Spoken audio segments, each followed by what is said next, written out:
Hello students, कैसे हैं आप सभी लोग। आज के इस करंट में आप सभी का स्वागत है। देखिए, आज इस करंट में बहुत इंपॉर्टेंट न्यूज़ हम आपके लिए लेके आए हैं जो आपको समझनी और जाननी है।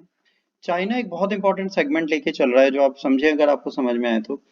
चाइना इस टाइम पे ऑर्गन्स को हार्वेस्ट कर रहा है। देखिए, ऑर्गन हार्वेस्ट करना बड़ी चीज नहीं है। बात ये आती है ऑर्गन हार्वेस्टिंग वो कर कैसे रहा है और क्यों कर रहा है। दो बातें आप समझिए यहाँ पे। क्या बात है? पहला टॉपिक बेटा आपके लिए है ऑर्गन हार्वेस्टिंग है क्या। दूसरा है चाइना ये कहाँ कर रहा है। तो ये बेटा चाइना जो है ये चाइना कर रहा है कहाँ पर।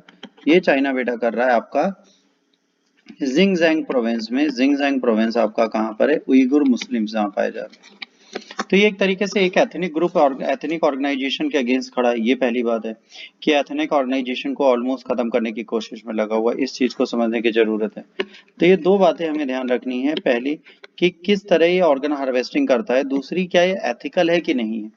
तो अगर आप बात करें तो एथिकल तो बिल्कुल नहीं है। यूनाइटेड नेशन की भी कई सारी ऐसी रिपोर्ट आई हैं जिन्होंने इसमें कहा है, ह्यूमन राइट कमीशन ने भी बोला है कि ये एक्सट्रीमली अलार्म्ड कंडीशन है कि जिस तरीके से ये उइगर मुस्लिम्स और अदर ऑर्गन हार्वेस्टिंग कर रहे हैं डिटेंशन कैंप में। देखिए, डिटेंशन कैंप क्या है, इसकी हिस्ट्री समझिए। चाइना ने एक पर्टिकुलर टाइम पे, ठीक है, उइगर मुस्लिम्स को वोकेशनल एजुकेशन के नाम पर कैप्चर किया। ठीक, एक जगह उनको बंद कर दिया और कहा इनको हम वोकेशनल एजुकेशन दे रहे हैं और उस वोकेशनल ट्रेनिंग के बाद इनको हम फ्री कर देंगे। तो उस वोकेशनल ट्रेनिंग के नाम पे इन्होंने इन्हें कैप्चर किया। अब यहाँ पे कई सारे एब्यूज ऑलरेडी चाइना के अगेंस्ट लग चुके हैं माइनॉरिटीज के चक्कर में। माइनॉरिटीज बहुत है, उसमें क्रिश्चियंस भी हैं, मुस्लिम्स भी हैं, इन सबको ये कैप्चर करके रखते हैं और इनके अगेंस्ट से हमेशा खड़े रहते हैं। तो ये एक बहुत बड़ा इशू होता है जो इनके सामने दिखता है और इस इशू को इनको खत्म करना चाहिए जो अभी तक नहीं कर पाए। इसका रिपोर्ट ने क्लेम किया है कि बीजिंग जो है मिलियंस बना रही है। ये ऑस्ट्रेलिया का एक पेपर है, हेलार्ड सन, इसने बोला है। इन्होंने कहा इंटरनेशनली एक्शन लेना चाहिए कम्युनिटीज को। देखिए, इंटरनेशनल कम्युनिटीज एक्शन सही टाइम पे सही चीज के लिए नहीं लेती, एक बहुत बड़ा लूप होल है। तो इनके लिए कहा गया कि इंटरनेशनली आपको एक एक्शन ले लेना चाहिए, चीजों को इम्प्रूव करने की कोशिश करनी चाहिए। तो उससे रिलेटेड बातें यहाँ पर कही गई हैं। एजेंसी ने कहा है कि तकरीबन 1,60,000 यूएसडी डॉलर की मार्केट है जिसे ये कैप्चर करके बैठे हुए हैं बेटा। बहुत छोटी मार्केट नहीं, बहुत बड़ी मार्केट है। और ब्लैक मार्केटिंग इसकी हो रही है। 1 बिलियन यूएसडी डॉलर एटलीस्ट ये बना लेते हैं, है ना। ये एलिगेशन पहली बार नहीं लग रहा। डिटेंशन कैंप में बहुत बार ऐसी चीजें हो चुकी हैं। ह्यूमन राइट वायलेशन ये लगातार करते रहते हैं। ठीक है, एक्सपर्ट्स ने कहा है कि अलार्मिंग कंडीशन है ये चीज अगर डिटेंशन कैंप में हो रही है। उइगर मुस्लिम्स के साथ तो बहुत बड़ी दिक्कत है। और देखिए, मुस्लिम्स जैसे जेएंडके में उसके लिए कहते हैं आप उनके साथ गलत करो, आप जो कर रहे हो आप बिल्कुल सही कर रहे हो अपने यहाँ। तो इसके लिए कोई पूछने वाला नहीं, इंटरनेशनल ऑर्गेनाइजेशन इसलिए काम करते रहते हैं। UN human right experts they have received credible information, इनके पास है कि डिटेंशन कैंप के आसपास हॉस्पिटल है जहां पर इनके कंसेंट में अल्ट्रासाउंड एक्सरे कराया जाता है और इसके बाद इस एग्जामिनेशन को रजिस्टर्ड किया जाता है, लिविंग ऑर्गेनिज्म सोर्सेज से एलोकेट हो जाता है। तो फिर उसको बाद में ऑपरेशन कर दिया जाता है और इन चीजों को ले जाया जाता है। डिटेंशन कैंप और ऑर्गन ट्रांसप्लांट के लिए जो हॉस्पिटल्स हैं वो नियर बाई हैं, ज्यादा दूर नहीं बनाए गए ताकि इजिली इस काम को कर पाए।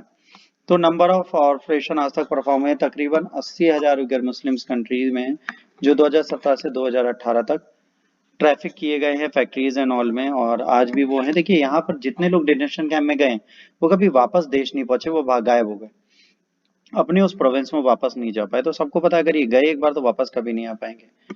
फैक्ट्रीज जो है फार अवे हैं घर से, तो इनको अंडरग्राउंड मतलब अंडरगो ऐसी जगह रखा जाता है, वर्किंग आवर कंडीशन होती है, सर्विलेंस है। इनको रिलीजियस ऑब्जर्वेशन के लिए मना किया गया है। ठीक है, ये कहीं नहीं जा सकते। इन्हें उसी जगह एक तरह से किडनैप करके रख दिया जाता है, ये माना जाता है। इन्वेस्टिगेशन पब्लिश हुई थी ताइवान न्यूज में। इन्होंने कहा था कि 84 मिलियन के ऊपर का, ठीक है, बिजनेस है जो उइगर मुस्लिम्स करके देते हैं। अब बहुत बड़ी चीज है। ठीक है, रिपोर्टली उनकी एसेट थी 84 बिलियन की। ठीक है, रिसेंट ईयर में, जिसको कॉम्प्रोमाइज कर दिया गया, कंप्राइजिंग है आज की डेट में। एलिगेशन और भी लगे। यूनाइटेड नेशन ने इस साल कहा था कि सबसे कॉमन ऑर्गन जो है वो हार्ट, किडनी, लीवर और कोरोना है ना। कॉर्नियाज हैं, तो कॉर्नियाज हो गई, लीवर हो गया, किडनी हो गई, हार्ट, इनको बहुत ज्यादा commonly parts of the liver बहुत ज्यादा ट्रैफिक किए जा रहे हैं। मेडिकल इमरजेंसी में क्या है, सेक्टर प्रोफेशनल है, सर्जन्स हैं, एनेथिस्ट हैं और मेडिकल स्पेशलिस्ट हैं जो यहाँ पर रहते हैं, तो इनके साथ काम करते हैं। अब ह्यूमन एक्सपर्ट्स ने कहा है चाइनीज ये आज से नहीं 2006-7 में भी ये चीज इनके सामने आई थी, है ना। लैक ऑफ डेटा है, हम इसे एलोकेशन इन्फॉर्मेशन को एक्यूरेट मान नहीं सकते। देखिए चाइना से कोई भी चीज बाहर नहीं आती, सबसे बड़ी चीज है जब चाइना से कोई इन्फॉर्मेशन बाहर नहीं आती तो उसको आप कैप्चर नहीं कर सकते। बट कहा गया भाई इस कंडीशन में इंप्रूव करने की जरूरत है। तो lack available data, information sharing system, ये सब चीजें वहां पे नहीं है कि इन्वेस्टिगेशन हो। अगर प्रॉपर इन्वेस्टिगेशन की जाए तो ये चीज बंद हो सकती है। और जाहिर सी बात है ऑर्गन ट्रांसप्लांटेशन किसी की मर्जी के बिना नहीं किया जाना चाहिए, अगर किया जा रहा है तो इलीगल माना जाएगा। अब उइगुर क्या है, ये देखिए ये जिंगजेंग प्रोविंस है, उइगर मुस्लिम्स यहाँ रहते हैं।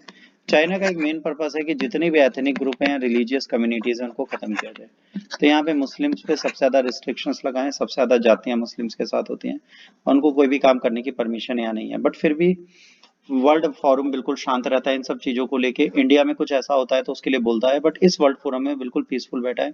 क्वेश्चन मार्क है क्यों, क्यों यहाँ पर वो शांत रहता है। तो इसके बारे में सोचिए समझिए, आप देखिए क्या होना चाहिए। क्या अगर मुस्लिम्स और अदर एथनिक ग्रुप्स जो वहां पर माइनॉरिटीज है उनको मरना चाहिए ग्रीड के लिए किसी कंट्री के की नहीं, इस पे आपको डिसीजन लेना है तो आप इसका डिसीजन लीजिए।